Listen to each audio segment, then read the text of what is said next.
Buenas noches.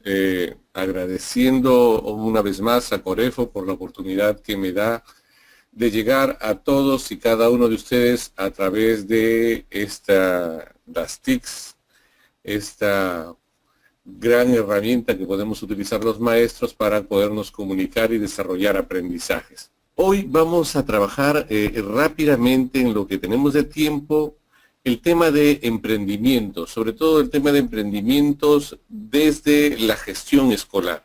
La pregunta inicial con la cual empezamos es la del título, es cómo podemos los maestros desarrollar proyectos de emprendimiento en nuestras aulas, cómo podemos convertir nuestras aulas en espacios de emprendimiento para nuestros estudiantes. Esta pregunta en realidad debería ir acompañada de otra pregunta que yo considero esencial y que debimos habernos hecho desde un inicio, que es el de cómo desarrollar capacidades para el emprendimiento en nuestros estudiantes. Esta pregunta sí es esencial. ¿Por qué? Porque una de las cosas que podemos constatar, y lo he constatado yo a lo largo de todos estos años que voy visitando escuelas, ya sea en la zona urbana como en la zona rural del Perú y de algunos otros países que conozco, nuestro sistema educativo y la de otros países también no está preparado ni dotado para formar niños con una mentalidad emprendedora. Peor aún, los padres de familia. Sí, los padres de familia son los primeros que deberían estar interesados en desarrollar capacidades emprendedoras en sus hijos. Sin embargo, esto no ocurre.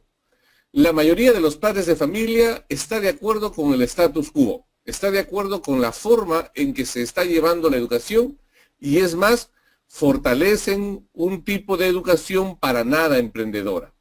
La escuela no ha cambiado y no ha cambiado en muchos años. Dicen algunos expertos de que si una persona del pasado viajara en el tiempo y viniera a este siglo, se perdería en todos lados, dice, no sabría cómo ubicarse en una fábrica, no sabría cómo ubicarse en un hospital, pero en una escuela todo le iría bien. ¿Por qué? Porque todo sigue igual. Si nosotros podemos, por ejemplo, en esta foto que les estoy mostrando, podemos comparar un auto de los primeros, por ejemplo, lo de la línea Ford, la de Henry Ford, con un auto actual, veríamos que se han dado cambios, no solo en el diseño, sino en la capacidad, en la velocidad, etcétera. Si nosotros vemos cómo empezó el desarrollo de la luminotecnia con la electricidad, la primera bombilla y ahora la utilización de LEDs en la iluminación, veríamos que hay un gran cambio entre la luz caliente o la luz que produce calor y la luz fría, que es la que actualmente inclusive utilizamos en nuestros arbolitos de Navidad. Si nosotros entráramos a un quirófano de hoy, los que podemos ingresar, veríamos que hay una gran diferencia con un quirófano del pasado. Si ven las fotos, se dan cuenta de esta gran diferencia, no solo en la utilización de protocolos, sino en la utilización de nuevos equipos, nuevas herramientas que han convertido la medicina en una actividad mucho más segura y eficaz. Sin embargo, las escuelas no han cambiado. Fíjense bien en la foto del siglo pasado comparado con la foto de este siglo, van a encontrar igualmente sentados a los niños en carpetas, o pueden ser mesitas, inclusive pueden ser unipersonales, todos mirando hacia adelante. Si van a exponer, los niños se exponen desde una pizarra, esa pizarra no ha cambiado, algunas se han vuelto acrílicas o algunas inclusive electrónicas, sin embargo, siguen desarrollando el mismo esquema en la formación.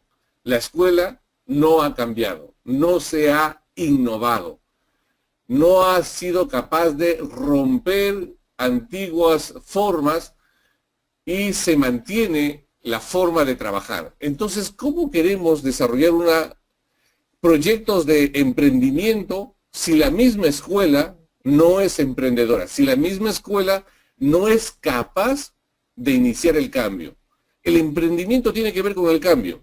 El emprendimiento tiene que ver con la innovación. Desarrollar espíritu de emprendimiento, capacidades emprendedoras, pasa por desarrollar la creatividad, pasa por desarrollar la capacidad innovadora en los estudiantes. ¿Cómo desarrollar el espíritu emprendedor? Inyectar el espíritu emprendedor en las aulas es uno de los mayores desafíos que enfrenta un profesor. ¿Cómo haces para trabajar con un estudiante cuyas habilidades, cuyas formas de comportarse se vienen inculcando desde la casa por una sociedad que no le permite ser creativo ni innovador, que no le permite emprender? Inyectar el espíritu innovador o emprendedor, perdón, se trata aquí de moldear el comportamiento del estudiante, de moldear estas habilidades emocionales y sociales para que él desarrolle, el niño desarrolle emprendimientos. ¿Cómo hago eso?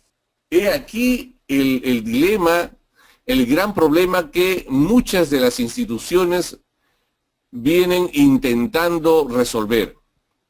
Desde hace algunos años se está hablando de las escuelas innovadoras. Las escuelas innovadoras son aquellas escuelas que desarrollan procesos de innovación para modificar su forma de trabajar, su metodología. Hay un cambio de enfoque, un cambio de mirada de lo que es la educación, pasando primero por un cambio de mirada de lo que es la persona, el estudiante, y gracias a ese cambio de enfoque, a ese cambio de mirada, se proponen nuevas estrategias, nuevas metodologías que les permite mejorar los procesos de enseñanza-aprendizaje. Ese proceso innovador le permite al docente no solo mejorar los procesos de enseñanza-aprendizaje, sino además mejorar la perspectiva que tiene del estudiante de su presente y su futuro. Cuando cambia la perspectiva, la imagen que se tiene de un estudiante, se cambia también la forma de trabajar con ellos.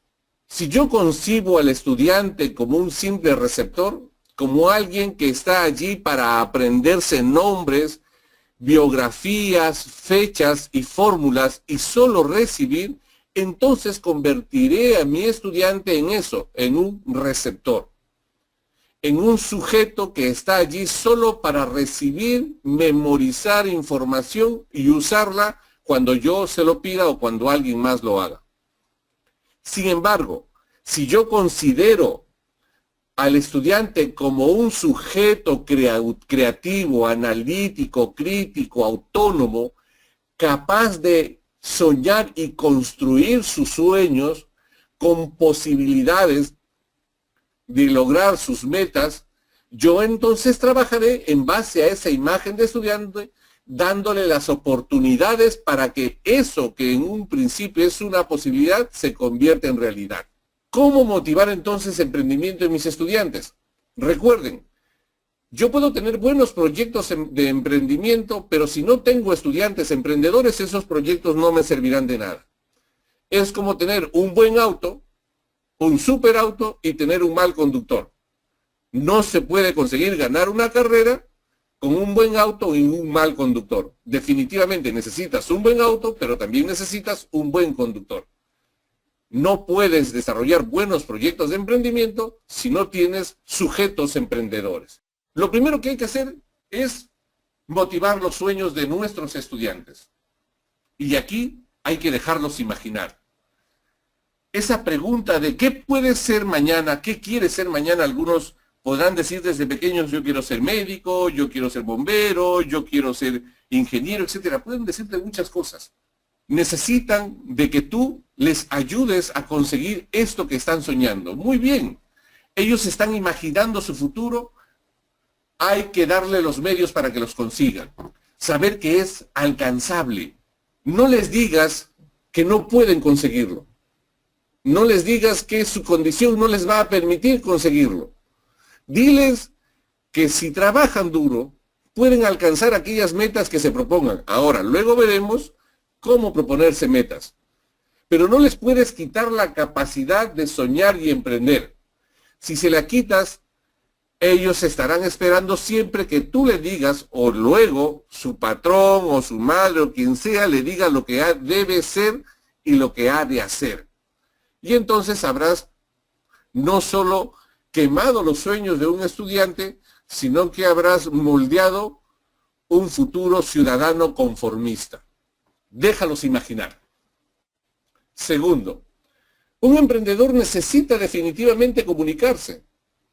El emprendimiento se hace dentro de una comunidad y necesita de dos elementos esenciales, que es la singularidad, es decir, la diversidad, soy único, pero también necesita de la comunidad, es decir, de la solidaridad, de la participación en un grupo humano. Muy bien, ofréceles varios canales para comunicarse. Enseña a tus estudiantes a comunicarse. Si son pequeños, enséñales a responder el teléfono con voz clara. Utiliza el teléfono. Si tienen smartphone, conversa con ellos a través de los smartphones. Que te respondan, que hagan preguntas. Utiliza el correo electrónico. Que aprendan a comunicarse a través del correo electrónico. Uno de los problemas que tenemos es que con esto de la economía de la palabra, porque economizan mucho cuando escriben, no se saben comunicar adecuadamente y escriben cualquier cosa menos lo que deberían escribir. Utiliza las aulas, los espacios que tienes en el aula para que ellos se comuniquen a sus demás compañeros, que expongan, que defiendan, que argumenten ante los demás, para que esto se haga hábito en ellos, para que no tengan temor de comunicarse y además aprendan a hacerlo de manera coherente, de manera clara, de manera precisa. Tercero, ayúdalos a fijarse metas. Un emprendimiento siempre tiene metas, siempre hay algo que alcanzar. Ellos tienen que ponerse metas. ¿Cómo se van a proponer metas? ¿Cómo hacer que ellos se propongan metas? Puedes empezar desde las metas más pequeñas. Metas como, por ejemplo, el cumplir con las tareas en el tiempo que está previsto.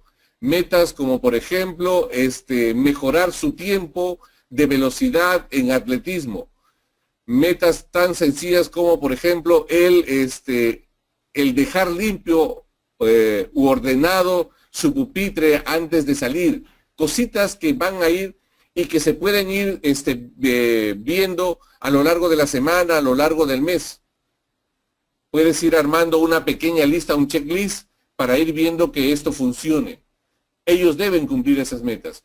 Supongamos que alguien no te hizo el trabajo en el tiempo requerido. Muy bien, conversa con este estudiante y proponle un tiempo. Que él mismo proponga el tiempo. Que se adecúe a ese tiempo y desarrolle las actividades para alcanzar, entregarte ese trabajo en el tiempo que sea previsto. Cuarto, me parece cuarto, fortalece su autoestima. Esto es importantísimo, miren. No hay nada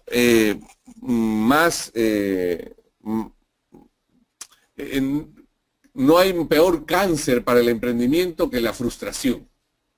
Un niño frustrado es un niño desmotivado.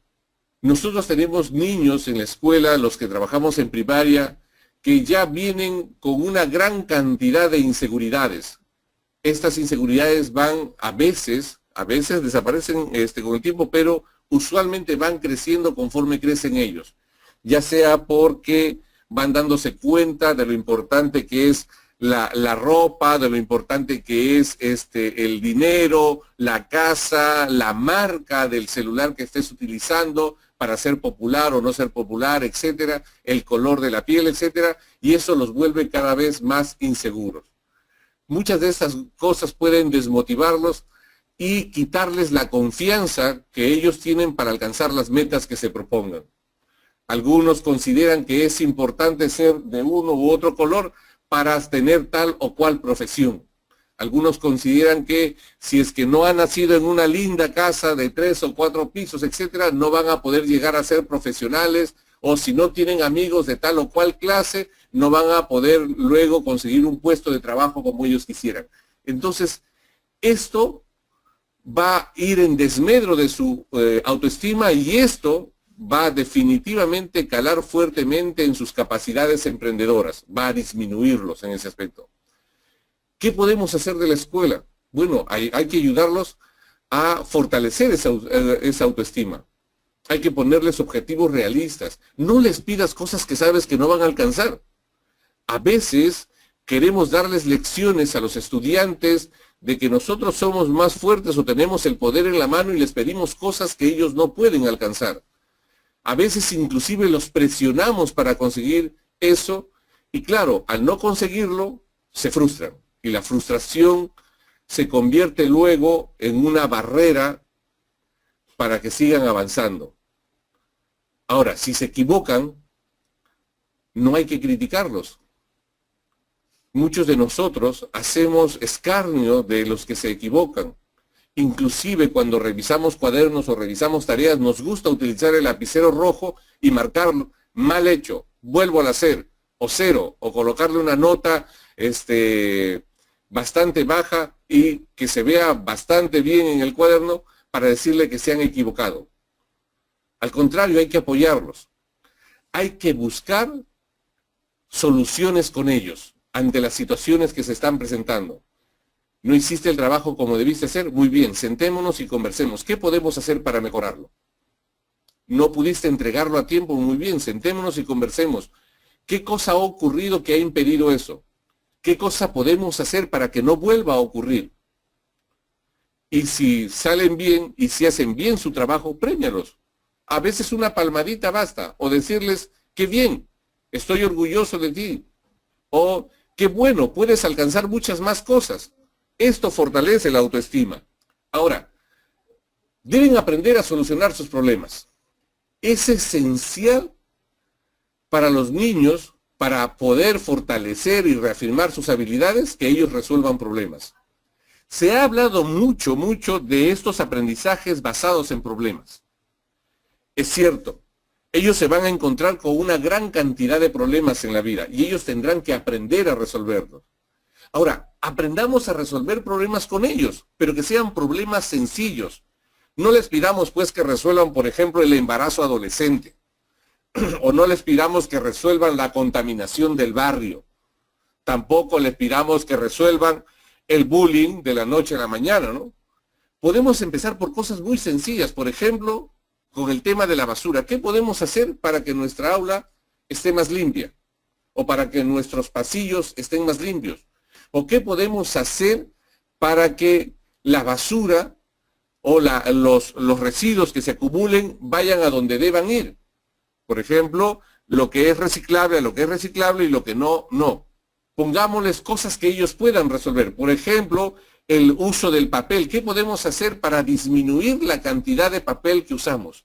Pues ellos les pueden dar, los niños pueden aportar con una serie de ideas y podemos con ellos elegir cuáles de estas ideas pueden servirnos y ponerlos en práctica.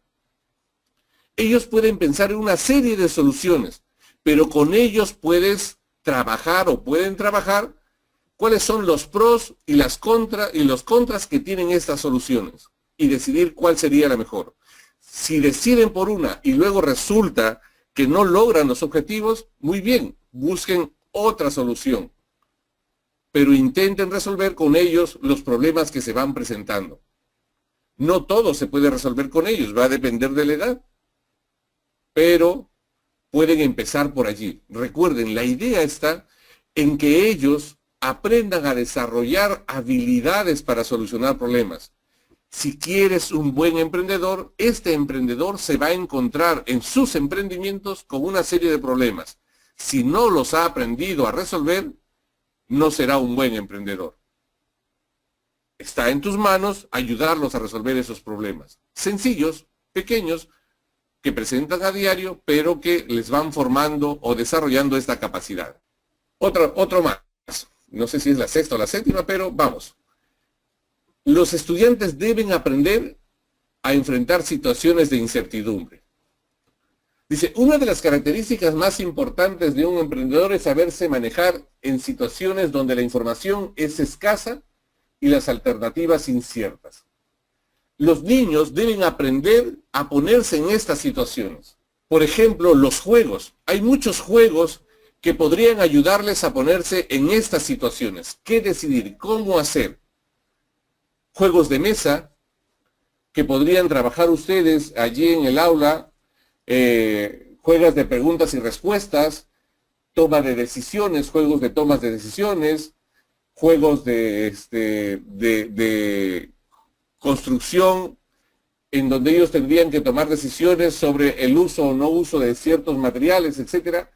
Estas situaciones de incertidumbre les va a permitir a ellos ir desarrollando su capacidad para saberse manejar en estas situaciones cuando estén afuera, cuando se les presente esta situación en el emprendimiento. ¿Cómo hacemos nosotros para que los niños se fortalezcan? Para que aprendan a enfrentar estas situaciones en el aula si todo se lo damos hecho. Si la solución ya está en la página tal del libro tal. O si la solución ya está en el internet. Busquemos situaciones sencillas en el aula, en la escuela, que les permita desarrollar actividades donde la incertidumbre sea parte de su desarrollo. Permíteles tomar decisiones. Ustedes tienen en las aulas una gran herramienta en las unidades didácticas. Una unidad didáctica esencial que se viene desarrollando es los proyectos, la unidad de aprendizaje. La unidad de aprendizaje. En la unidad de aprendizaje uno puede desarrollar una serie de proyectos de aprendizaje, pero ¿dónde está lo bueno de esto? Que el estudiante en las unidades, en la unidad de aprendizaje, en esta unidad didáctica, son capaces de tomar decisiones sobre qué actividades realizar para aprender lo que se debe aprender en ese ciclo, en ese nivel, en ese grado. Ustedes, si desarrollan proyectos de aprendizaje, pueden compartir la responsabilidad de las actividades con los estudiantes. Ellos pueden tomar decisiones sobre qué cosas pueden hacer o qué cosas quisieran hacer para aprender. Si nosotros fortalecemos esta capacidad de tomar decisiones, lo que estamos haciendo es fortalecer la independencia del niño, fortalecer su autonomía. Esto les permite a ellos tener la capacidad para elegir entre una u otra cosa. No vamos a estar nosotros allí siempre para tomar las decisiones por ellos. El emprendimiento requiere de emprendedores capaces de tomar decisiones de manera responsable. Para eso es necesario que ellos aprendan desde pequeños a tomar decisiones y a asumir las consecuencias de las decisiones tomadas. Ahora, no se puede dar al niño una cantidad de decisiones, una gran cantidad de decisiones y al mismo tiempo decisiones complejas. Este ejercicio debe darse poco a poco. Si los niños se sienten abrumados porque tienen demasiadas opciones, entonces se van a dejar de lado la toma de decisiones y esperar que otro decida por ellos. En cambio, si le damos la capacidad para ir tomando decisiones poco a poco, desde lo más pequeño hasta lo más grande, de lo más sencillo a lo más complejo, entonces ellos van a ir tomando decisiones cada vez mucho más complejas, van a ir creciendo en esta capacidad y serán capaces luego de tomar decisiones mucho más importantes. ¿Cuántos de nosotros hacemos eso? ¿Cuántos de nosotros dejamos que nuestros estudiantes tomen las decisiones? ¿O cuántos de nosotros simplemente les hacemos tomar decisiones cuando armamos las normas de convivencia y luego nos olvidamos de que ellos también pueden tomar decisiones en clase? Lo otro que es importante es enseñarles a aprender del fracaso. En las escuelas, en la mayoría de las escuelas, se premia solo a aquel que ha logrado el éxito. Es decir, se premia solo el primer lugar, el segundo lugar. Se premia al que tiene mejor nota, se premia al que ha bailado mejor, se premia, etcétera, etcétera, pero no se le dice a los estudiantes que para conseguir eso han pasado por una serie de situaciones a veces de fracaso. En los colegios, en las escuelas, usualmente se da una imagen del fracaso como algo negativo. No se les dice, no se les muestra a ellos que muchos de los que consiguieron el éxito llegaron a él porque fallaron antes. El tema de la bombilla es un ejemplo clásico. ¿Cuántas bombillas se necesitaron antes de conseguir que una funcionara? Hay que enseñarles a través del ensayo-error a ver los fracasos como algo positivo. Es decir, a ver los fracasos como un paso más para conseguir el éxito. Lo importante aquí, recuerden, es que esto va unido al tema de las metas. Es decir, que no pierdan de vista su meta y que no pierdan de vista que todavía hay medios que pueden tomar en mano para conseguir esa meta. Si ellos aprenden de sus equivocaciones para no repetirlos, entonces están un paso más cerca del éxito. Déjalos que se equivoquen. Esto es importantísimo. Lo último que quiero decirles sobre el espíritu emprendedor, y luego ya pasamos a cómo hacer pequeños negocios o pequeños emprendimientos en la escuela, es que el maestro tiene que ser consecuente. Una de las cosas por la cual el maestro ha perdido autoridad en el aula es porque no es consecuente. Les pedimos a los estudiantes que se esfuercen en sus trabajos y sin embargo a veces nosotros no nos esforzamos por preparar nuestras clases.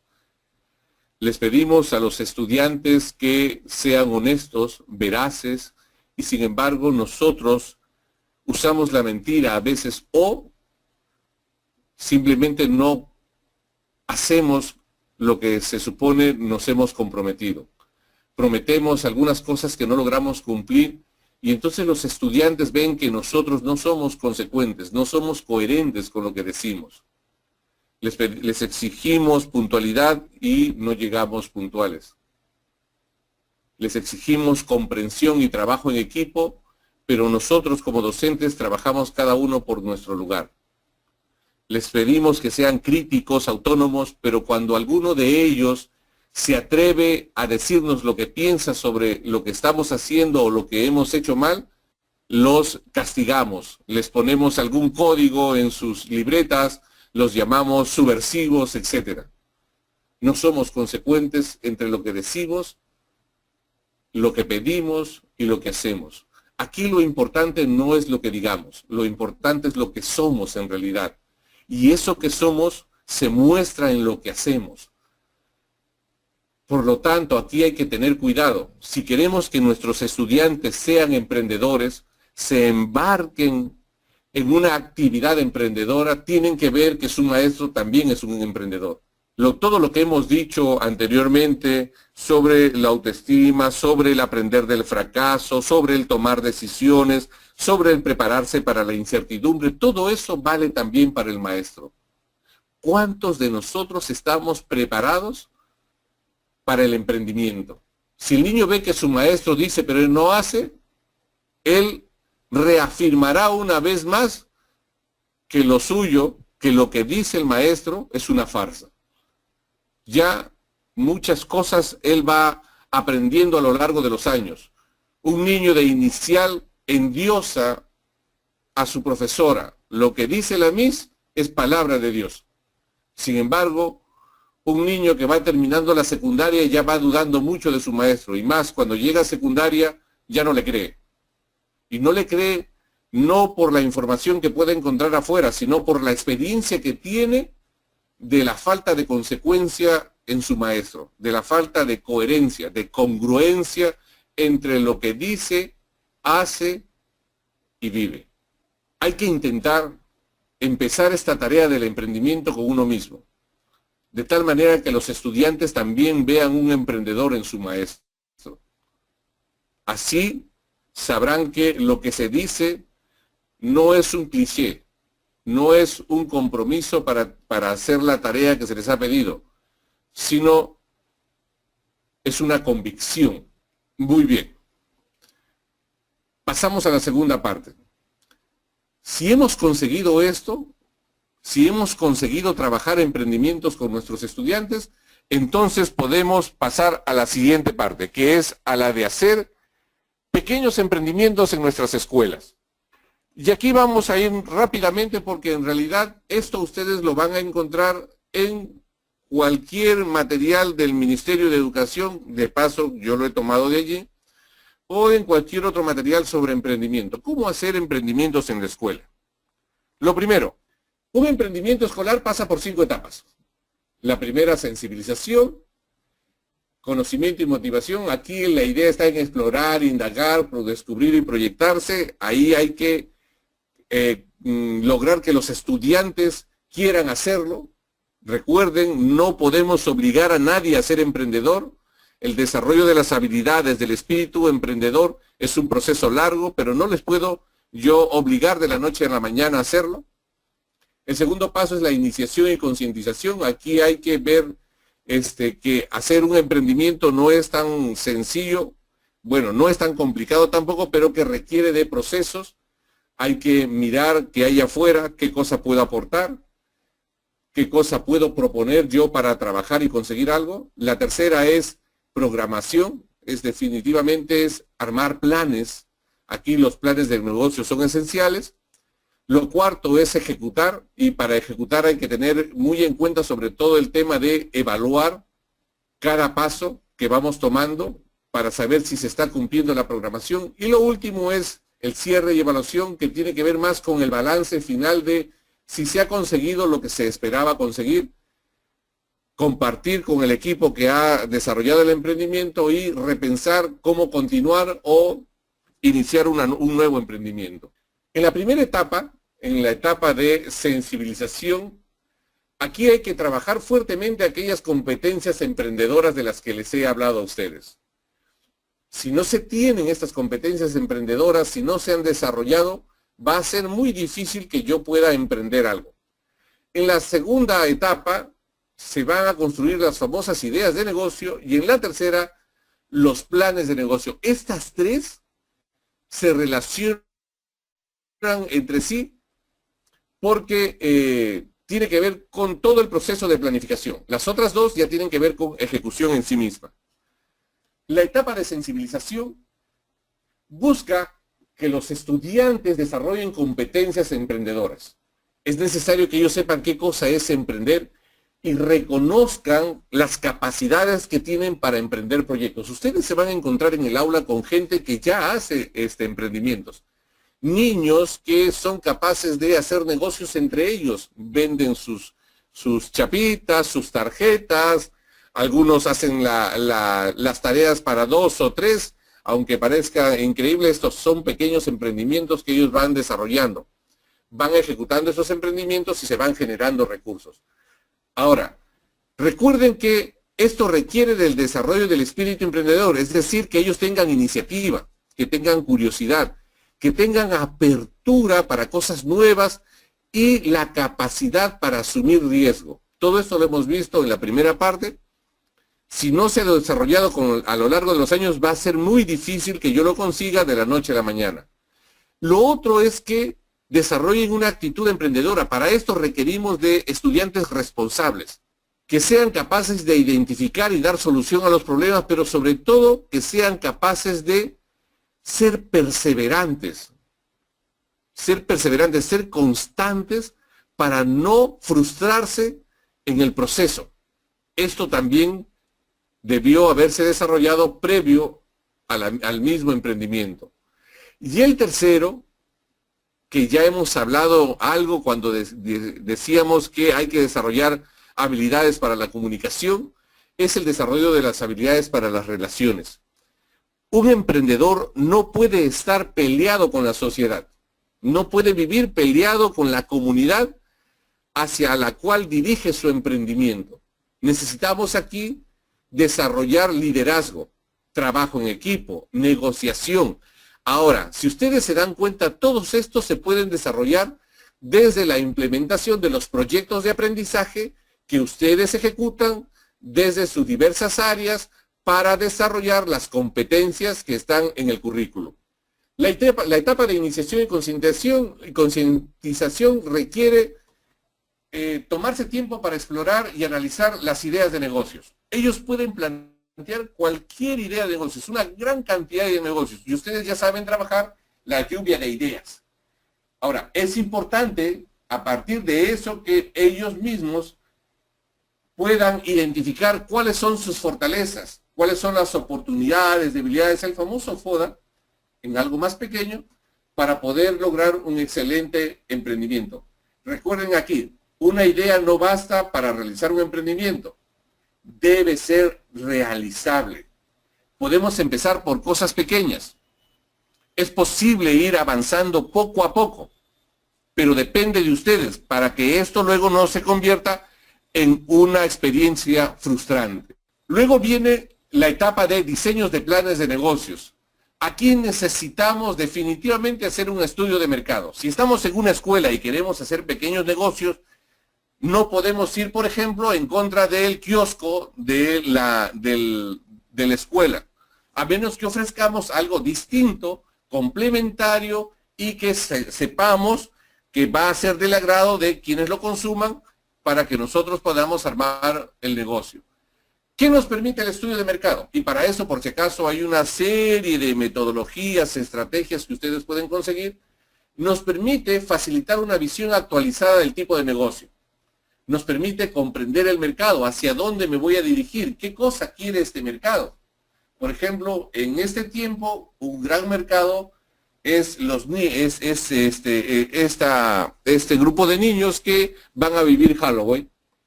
Ahí tengo yo un gran mercado que me hubiera podido ser parte de mis clientes si hubiera decidido, por ejemplo, hacer un negocio sobre disfraces, pequeños disfraces, sumamente económicos para los niños. Ahora, el estudio de mercado además me permite la evaluación y supervisión del funcionamiento de la empresa. Este negocio, esta empresa que he desarrollado, cómo va funcionando con respecto a lo que pide el mercado. Y además me permite identificar otras oportunidades de negocio. Yo les pongo un ejemplo real. Un estudiante del colegio 171-1, ahora llamado Juan Velasco Alvarado de San Juan de Lurigancho, se dio cuenta que las combis que tenían su paradero frente a su casa allí en Mariátegui, permanentemente tenían que cambiar de llantas y que muchos de ellos compraban llantas usadas porque no tenían el dinero para comprarse una llanta nueva directamente. Entonces, este niño lo que hizo fue solicitar un pequeño préstamo al banco de su escuela, que era un banco de estudiantes, y compró llantas en oferta, del tamaño que usualmente usan las combis. Y entonces empezó a vender estas llantas a estos señores, a estos choferes, a precios un poco más caros que en el mercado, más caros de lo que lo había conseguido, pero a plazos. Con lo cual, él pudo generar ingresos y comprar más llantas y tener un mercado allí casi cautivo, porque los señores, los choferes de las combis, tenían allí a un vendedor que les daba las llantas inmediatamente cuando las necesitaban con un pequeño enganche. Y ya lo iban pagando poco a poco, puesto que ahí los encontraba permanentemente, era su paradero. Así inició el negocio de este niño. Lo mismo hizo alguien que se dio cuenta de que también tenían problemas, por ejemplo, para el mantenimiento, y puso allí junto al otro niño su propio negocio sobre cambio de aceite. Algo que él tuvo que aprender, pero que se dio cuenta que sería un buen negocio para él porque las combis permanentemente estaban cambiando de aceite. ¿Cuáles son las fases del estudio del mercado? 3 fases esenciales. La primera es planificar el estudio de mercado, y eso lo pueden hacer ustedes sencillamente. Lo segundo es recolectar la información. Para eso pueden trabajar todos los estudiantes. No basta con la lluvia de ideas. La lluvia de ideas es un primer inicio. Y luego analizar la información. La idea de analizar la información es saber en realidad cómo está el mercado y si lo que yo creo que es una buena idea de negocio puede funcionar en este mercado. A la hora que voy a ofrecer mi mercadería o mi servicio, no estaré ciego, o mejor dicho, sabré claramente qué es lo que quiere el mercado porque ya lo analicé. El plan de emprendimiento es sencillo. Una vez que ya tengo la idea, una vez que ya he analizado el mercado y que creo que eso va a funcionar, armo un pequeño plan, que es una pequeña herramienta que nos ayuda a ordenar la información, y pongo todos los elementos que se requiere para saber primero cuál es mi propuesta de producto, cuál es el mercado al que se dirige, cuáles son los recursos que voy a necesitar, quiénes serán los responsables, si es que son varios, y cargos que van a asumir dentro de la idea de negocio o empresa que haya decidido, y el tiempo en que se va a realizar. Aquí recuerden 3 criterios que hay que considerar en el plan de emprendimiento. Lo primero es que hay que jerarquizar las acciones. ¿Qué es lo primero que tengo que hacer? A lo mejor antes de comprar el producto que voy a vender, o antes de comprar los productos que voy a vender, sería, no sé, una primera acción podría ser hacer promoción, hacer propaganda. Otra idea, otra acción que podría hacer es conseguir créditos que aseguren que si sale el producto yo pueda ir teniendo los insumos hasta que me genere un ingreso regular. Lo otro que hay que tener en cuenta en el plan de emprendimiento es la coherencia. Por ejemplo, todos los elementos del plan deben estar unidos, relacionados entre sí. Debo saber qué va primero, qué va después.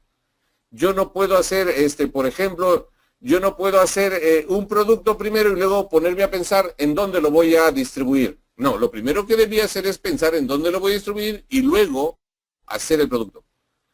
Y el tema de la pertinencia. Recuerden, si mi idea es vender y ganar, yo no puedo ir regalando productos. Lo que puedo hacer es unir un producto con otro y dar un producto mucho más barato o al precio de costo, pero sabiendo que voy a ganar en el siguiente producto. Entonces hay que ser pertinentes en ese aspecto. Algunas ideas que les doy aquí que pueden utilizar con sus estudiantes es para la presentación de su idea de negocio. Si ustedes trabajan con ellos, si quieren ellos sacar unos negocios en sus aulas, es, por ejemplo, presentarse, dar el nombre del proyecto, describir el proyecto. Los estudiantes deben mostrar cuál es el problema que tienen, es decir, por ejemplo, los niños no pueden acceder a refrescos de calidad. Perfecto, entonces mi negocio es hacer refrescos para los niños de la escuela. Entonces la solución es esa, los refrescos. ¿Qué acciones van a seguir? El hecho de juntarse, conseguir dinero para producir, conseguir los vasos, etcétera. Y cuáles son las habilidades que tiene el estudiante para hacer este negocio. El estudiante debe reconocer en sí que tiene las habilidades o que contará con alguien con las habilidades suficientes para que lleve a cabo este negocio. Porque si él no sabe ofrecer, si él no es de los que siempre dan prestado y nunca saben cobrar, entonces se van a ir a la quiebra. Si no tiene esa capacidad, no va a poder avanzar. Y tercer paso que deben decir los niños es que deben decir por qué es atractivo para sus clientes esa venta. Por ejemplo, en el caso de los refrescos, ¿por qué es atractivo para los chicos el refresco? Ya sea porque, por ejemplo, se los doy heladitos, porque están más, los traigo en un cooler, o les doy en vasitos reciclables, o si me compran ellos el refresco, les pueden conseguir otras cosas, o se los doy en sabores que no los da el kiosco del colegio, etcétera. Entonces, ellos tienen que aprender a mostrarse tal como somos, tal como son ellos mismos, para que sepan que el negocio no va en contra de la honestidad, que ser honesto también es parte de las cualidades que se pide en un emprendedor, porque la idea general o muchas de las cosas que se creen de los negociantes es que hay que ser tramposos para ganar, o hay que mostrar lo que no son para poder vender, y eso no es así. En la etapa de ejecución hay cosas que hay que tomar en cuenta sobre la idea de negocio. Una de 5 cosas que hay que tomar en cuenta es que un buen emprendimiento es novedoso. La gente lo pide, te va a dar dinero, te va a generar un ingreso. Requiere de experiencia de quien lo hace, por eso es necesario ir de a poquitos, y requiere de un plan. Si ustedes quieren trabajar emprendimientos en sus aulas, es importante, casi esencial diría yo, que empiecen haciéndolo como equipo. Es decir, que no sea un estudiante el que lo haga solo. Si queremos desarrollar trabajo en equipo, es necesario que ellos empiecen a trabajar como equipo y que este equipo se vaya especializando en el proceso. Dice, muchas ideas geniales han fracasado porque el equipo que lo implementó era el menos calificado, mientras que otros han obtenido éxito porque apostaron por un equipo de primera cuando solo contaban con una idea de segunda. Enséñenles a trabajar en equipo, enséñenles a delegar responsabilidades, a tomar decisiones en equipo y a asumir la responsabilidad de la consecuencia de esa decisión. Lo otro, para concluir, es que hay que, si voy a poner un negocio, hay que siempre estar atento a lo que digan los expertos. Pueden conversar, inclusive, por ejemplo, si voy a poner este negocio de refrescos, puedo conversar inclusive con la competencia, que puede ser la señora del kiosco, puedo conversar con aquellos que ya vendieron antes para saber qué resultó y qué no resultó. Y si voy a poner un negocio fuera, ellos deben saber que existen normas, que existen leyes para eso. Que aprendan a preguntar, que aprendan a comparar para que puedan luego ellos decidir realmente qué es lo que quieren y cuánto es que van a invertir y esperan ganar. Recuerden que la idea es un negocio y este negocio tiene que ser rentable. Yo puedo arriesgar cosas por este negocio, puedo arriesgar ya sea mis ahorros o parte de mis ahorros, mi tiempo, pero hay cosas que no se pueden arriesgar. Los niños tienen que aprender que en los negocios, por ejemplo, no puedes arriesgar a tu familia, no puedes arriesgar tu salud. No vale la pena poner en riesgo esto por un emprendimiento. Un emprendimiento bien evaluado no puede obligarte o no te lleva a perder cosas tan importantes como eso. El riesgo debe valer la pena. Cosas que debes tomar en cuenta para los emprendimientos. Primero, que es necesario tomarse tiempo para constituir el equipo de trabajo. Tienen que aprender a organizar el tiempo y eso también va para los profesores. Hay que compartir con el equipo de trabajo las ideas, las preocupaciones, las metas. No se pueden tener grandes reuniones o largas reuniones. Hay que tener presencia en los medios sociales, utilizar el Facebook, utilizar las redes. Hay que ser ahorrativos en un inicio, pero lo que no puedes hacer es que por ahorrar des menos calidad. Si hay ganancias, es preferible invertirlos en más activos, es decir, hacer crecer el negocio antes que gastarlo inmediatamente. Dejar de lado aquellas actividades que no son productivas y lo importante es que siempre lo intenten, que tengan en el profesor, en el maestro, una persona que diga que se puede avanzar, se puede conseguir. Por último, la etapa de evaluación. Recuerden, es necesario evaluar los negocios o los emprendimientos que se han desarrollado para ver si realmente se consiguió y cómo se consiguió. Lo importante aquí es que se reconozcan los problemas que han habido para que se puedan luego revertir o mejorar las situaciones.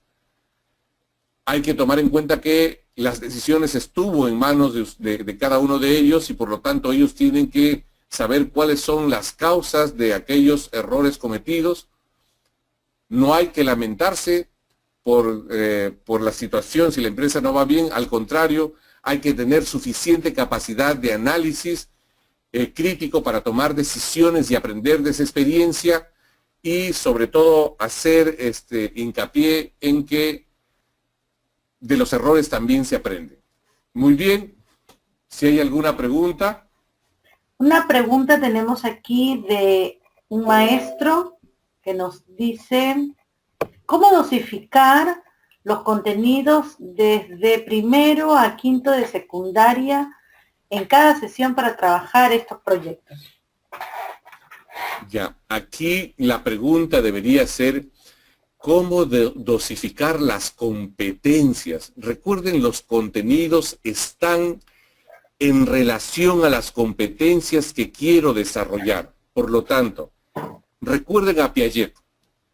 Piaget nos habla de las estructuras cognitivas y nos dice que estas estructuras cognitivas son biológicas, se van estructurando y se van complejizando conforme a la edad.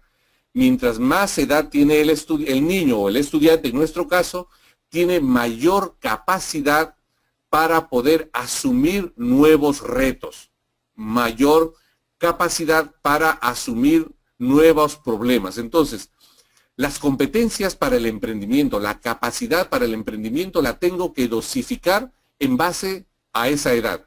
Entonces, si yo quiero que mis estudiantes sean emprendedores, debo empezar desde pequeños. Por ejemplo, lo primero, que aprendan por ejemplo, a tomar decisiones o a asumir las decisiones. Que aprendan a hacer pequeñas tareas, a resolver pequeños problemas. Por ejemplo, se cierra la puerta constantemente, la queremos tener abierta porque entra para que entre viento en el aula. Entonces, con los niños podemos preguntar, ¿qué podemos hacer para que la puerta no se cierre? Si son pequeñitos. Unos dirán, pongámosle una silla. Otros dirán, pongámosle una piedra. Otros dirán, pongámosle una cadena. Eso está ya desarrollando su capacidad para entender problemas. Los está volviendo más analíticos, más críticos, etc. Entonces, es la competencia la que tienen ustedes que graduar. Y sobre esa base, los contenidos. Muy bien. Gracias, maestro. Aquí hay otra pregunta. El profesor Rubén Alcides pregunta, ¿serían estos proyectos de emprendimiento, deberían estar contemplados en el plan anual del trabajo de la institución educativa para su validez a través de la gestión de recursos con fines pedagógicos? Claro que sí. Cuando los proyectos de emprendimiento son proyectos que definitivamente van a desarrollar competencias en los estudiantes. Entonces, lo que yo puedo hacer es planificarlos. Ahora, recuerden, al igual que los proyectos de aprendizaje, las unidades de aprendizaje, yo hago una propuesta como maestro en vista de lo que existe, pero es con los estudiantes con los cuales a las finales decidimos cuál va a ser el proyecto a desarrollar dentro de una gama de proyectos posibles.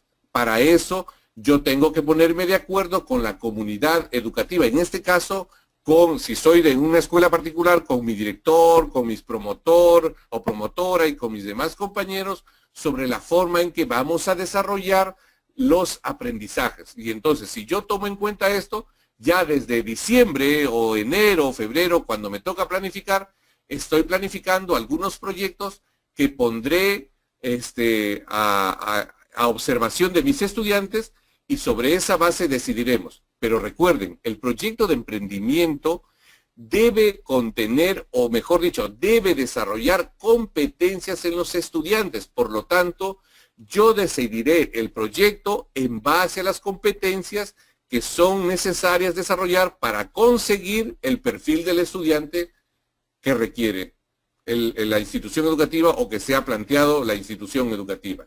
Muy bien, otra pregunta. Dice, ¿a partir de qué edad se pueden trabajar competencias emprendedoras? Desde pequeñitos. Desde que los tenemos en casa ya podemos trabajar. El emprendimiento es algo que se va a desarrollar desde que ellos tienen la capacidad para tomar pequeñas decisiones, para poder analizar cosas, etc. Desde los 9 meses que ellos están ya en inicial, en el primer ciclo, ellos van desarrollando autonomía, van desarrollando habilidades comunicativas. Esa autonomía, esas habilidades comunicativas ya son parte de este proceso para el emprendimiento. Cuando los tenga en primer grado, ellos podrán tomar ciertas decisiones y yo los acompañaré en esas decisiones. Ellos podrán decidir, por ejemplo, si quieren hacerle una tarjeta para mamá, ¿cómo será la tarjetita para mamá? ¿Qué necesitará para hacer la tarjeta para mamá? ¿Dónde se agenciará las cosas para hacer la tarjeta para mamá?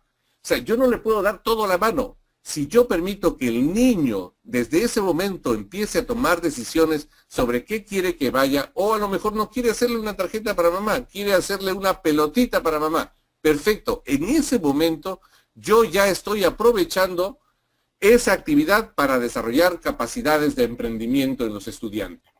También el profesor Robert nos pregunta, ¿cómo trabajar proyectos de emprendimiento con alumnos inclusivos? Lo mismo que para los otros niños, a los niños inclusivos con capacidades diferentes, ellos también pueden hacerlo exactamente lo mismo. Mírenme, cuando yo les hablé de estos niños de San Juan del Lurigancho que pusieron sus dos negocios, bueno, eran adolescentes, no les hablé de un niño que tenía capacidades diferentes. Él también participó en un proyecto que se desarrolló en San Juan del Lurigancho y él participó desarrollando actividades de negocio desde lo más pequeños, que tenía que ver con, por ejemplo, coger estas bolsitas de tela de yute y él sabía, ¿cómo se llama?, estamparlas, hacer serigrafía, las estampaba, les hacía cositas bonitas y las llevaba al mercado donde él había comprado las bolsas y las volvía a vender a otro precio por el estampado que hacía. Entonces, ellos también pueden participar. Ellos sabrán cómo participan si nosotros les damos la oportunidad. ¿Qué pueden hacer? Pregúntenles a ellos. Si nosotros los hemos formado desde un inicio para tomar decisiones, ellos sabrán qué pueden hacer. La maestra Jacqueline pregunta, ¿cómo o qué normas me permiten hacer alianzas estratégicas si el director no está de acuerdo? Ahí tenemos un grave problema porque esto ya no es pedagógico, esto es administrativo. Y en lo administrativo yo no suelo meterme porque siempre terminamos en problemas con alguien. Miren, una escuela que decide ser una escuela innovadora o emprendedora requiere de una comunidad educativa convencida de que esto es lo mejor. Empezar por convencer al maestro es esencial, pero el maestro, si no puede convencer al director, aquel que está a cargo de la gestión institucional, es muy difícil avanzar. Yo no sabría darles aquí mayores elementos. Lo que pueden hacer es aliarse con los padres de familia para las actividades que esperan desarrollar, presentarles el trabajo al director o a su promotor o a su coordinador con el apoyo de los padres de familia y luego hacer pequeñas actividades, iniciar con pequeñas actividades donde los padres de familia no solo colaboren, sino que luego sean los que apoyen las ideas más complejas. Pero más no se puede hacer, sobre todo en las instituciones privadas, porque allí las instituciones privadas tienen un régimen propio. Silvia pregunta, ¿es recomendable premiar constantemente a aquellos alumnos emprendedores? ¿O tal vez pueda llegar a acostumbrarse a ello y cuando ya no haya el esfuerzo no quieran realizar determinado trabajo? Lo que pasa es que la premiación no hay que verla como la entrega de algo. La premiación tiene que ver con el reconocimiento y entonces el reconocimiento siempre se debe dar. Cuando el estudiante necesita mucho el reconocimiento, ahí sí tenemos problemas porque eso ya tiene que ver con una baja autoestima. Pero, por ejemplo, si ha hecho un buen trabajo, el premio puede ser eso, el que me reconozcan el buen trabajo, que digan, buen trabajo, me alegra o me da gusto, qué bueno. O si has hecho un trabajo a medias, decirle, gracias por entregarlo, está bien, aunque puedes mejorar, yo creo que puedes mejorar. Entonces, la idea no está en darles, por ejemplo, un diploma u otras cosas. La idea de la premiación tiene que ver sobre todo con el reconocimiento y que debería ser un reconocimiento social, es decir, que sus demás compañeros también reconozcan el esfuerzo que ha hecho. Soraya quiere su opinión con respecto al tema de si se podría plantear que el Día del Logro sea oportuno para ofrecer sus productos o los productos de los proyectos de emprendedores. Sí, claro que sí. Lo que pasa es que el Día del Logro, recuerden, es el día de celebración de la comunidad educativa que ha conseguido, si no todas, al menos parte de las metas que se ha propuesto. Y entonces tenemos a profesores que presentan lo que han logrado ellos a nivel profesional, por ejemplo, han avanzado en sus estudios, otros han logrado un diplomado, etcétera, pero también han logrado cosas con sus estudiantes, han logrado desarrollar proyectos. Los estudiantes presentan qué capacidades han desarrollado a través de sus productos que han aprendido en ese tiempo. Los padres de familia pueden presentar el día del logro, por ejemplo, las cosas que han hecho en el colegio, han logrado pintar, mejorar la infraestructura, las plantas.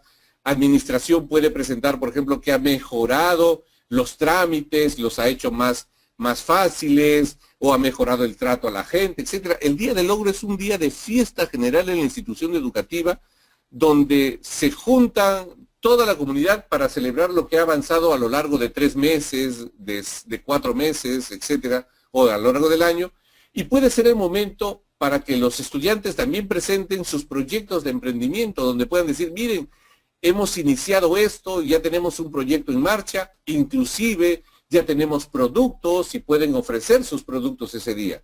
O sea, ese día es un día de fiesta general donde todos, emprendedores y no emprendedores, pueden presentar lo que han avanzado hasta ese momento. Maciel pregunta, en secundaria se lleva el curso de educación para el trabajo. ¿Qué tipo de proyectos de emprendimiento sugiere usted para secundaria? Y también, ¿cómo podríamos involucrar a los padres de familia de estos estudiantes, ya que ellos son menores de edad? Miren, esto es interesante.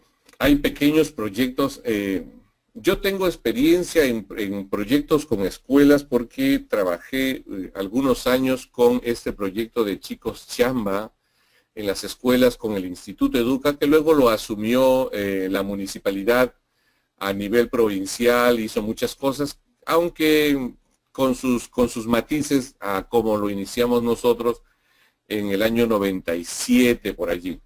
Miren, los jóvenes pueden hacer una serie de actividades emprendedoras. Hubo chiquitos, estudiantes míos, muy buenos allí, que decidieron hacer estas chapitas conmemorativas, esas que se ponen como prendedores, que traían mensajes. Otros decidieron hacer serigrafía, otros decidieron hacer crochet. Inclusive para una de mis estudiantes hizo unas chompitas que yo luego compré para mis hijos. Un par de chompitas, recuerdo que compré para mis hijos, porque ella tenía habilidad para tejer. O sea, hay una serie de emprendimientos que se pueden desarrollar, pero que salen de los mismos estudiantes. Ahora, ¿cómo involucrar a los padres? Esto si la institución educativa no tiene una cultura de puertas abiertas, es decir, de permanente invitación al padre de familia para participar, va a ser muy difícil que se haga. Pero podemos empezar invitándolos a reuniones donde les puedan decir qué están haciendo con sus estudiantes. Miren, una buena estrategia es invitar a los padres de familia o convocar a los padres de familia para conversar con ellos, para decirles las cosas buenas que hacen sus hijos. Puedo convocar a un padre de familia para felicitarlo porque su hijo ha subido de 0,8, por ejemplo, si es que estamos llevando esas calificaciones, ha subido a 12 y consideramos que ha sido un buen logro. Entonces llamamos al padre, los padres siempre somos llamados para darnos las malas noticias, porque el niño se portó mal, porque no trajo el uniforme, porque las medias no son del color adecuado, o porque le encontraron unos piojitos en la cabeza, etcétera.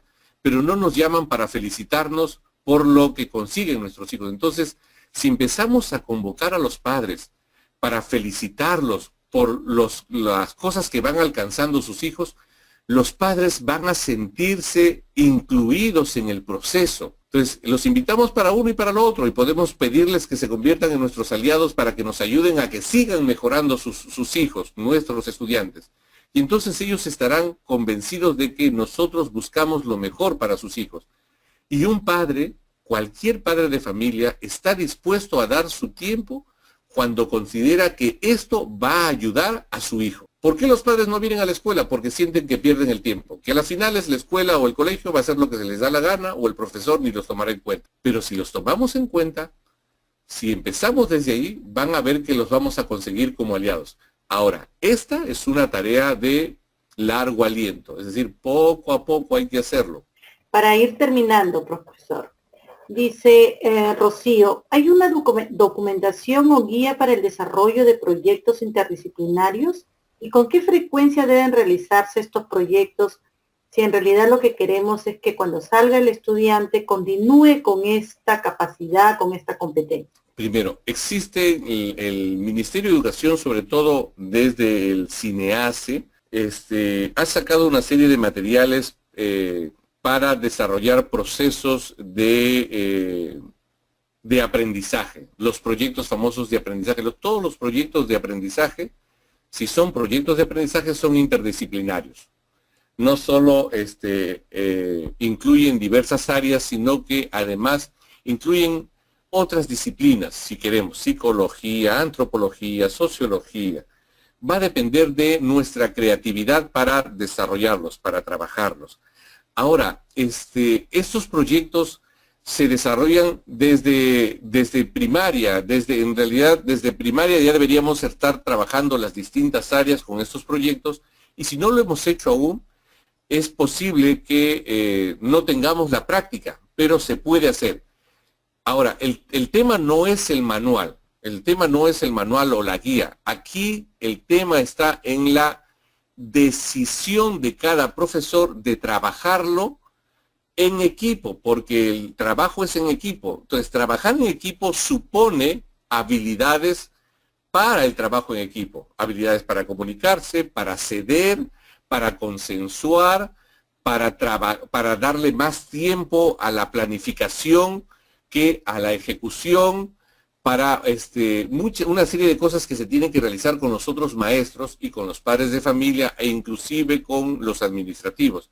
Entonces, si nosotros tomamos esa decisión, vamos a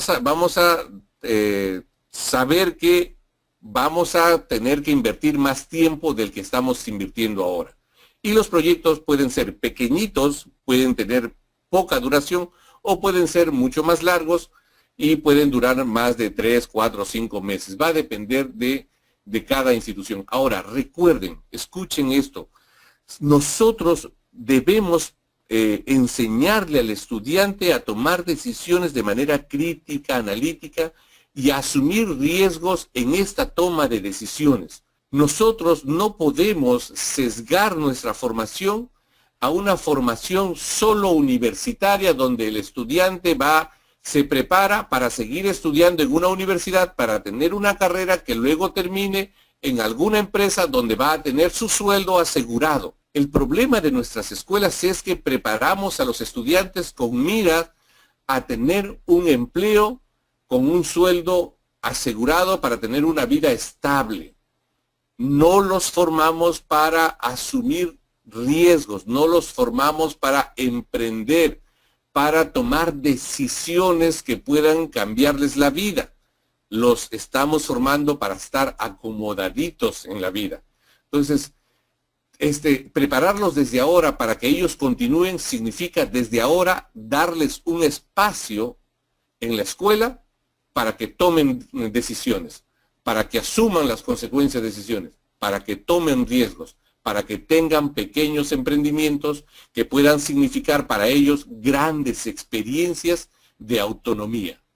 Y la última pregunta, ¿es lo mismo este curso de emprendimiento al curso que ahora se lleva, que se llama gestión de procesos productivos? La gestión de procesos productivos en realidad está centrado más en eso, en el proceso productivo. El proceso productivo se puede desarrollar con o sin capacidad de emprendimiento. Por ejemplo, el Henry Ford. Henry Ford hizo su empresa de autos. La primera diapositiva es el modelo T.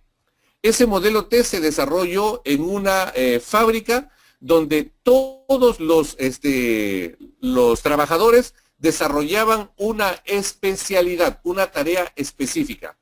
Uno colocaba el tornillo, el otro lo ajustaba, uno pintaba, el otro colocaba tal cosa y así. Entonces, gracias a eso podía tener una gran cantidad de vehículos en corto tiempo. Pero allí, ¿quién era el que emprendía? ¿Quién era el emprendedor? En realidad el emprendedor fue Ford. Es el único que tuvo la idea, el que se arriesgó, el que más allá de seguir con las corrientes de su tiempo, decidió romper con esas corrientes y propuso una nueva forma de hacer las cosas. Pero quienes estuvieron en esa empresa no tenían espíritu emprendedor. Sin embargo, estaban desarrollando una actividad productiva. No todo proceso productivo desarrolla competencias, capacidades para el emprendimiento. Sin embargo, todo emprendedor es capaz de desarrollar procesos productivos. De parte de Ediciones Corefo, agradecemos al licenciado Luis Sánchez por tan interesante taller. Así también la participación de cada uno de ustedes. Los invitamos a seguir participando en los próximos eventos y a visitar la página web de Corefo, www.corefo.com. Muchas gracias, licenciado Luis Sánchez, y a todos ustedes que tengan muy buenas noches. Muchas gracias. Buenas noches.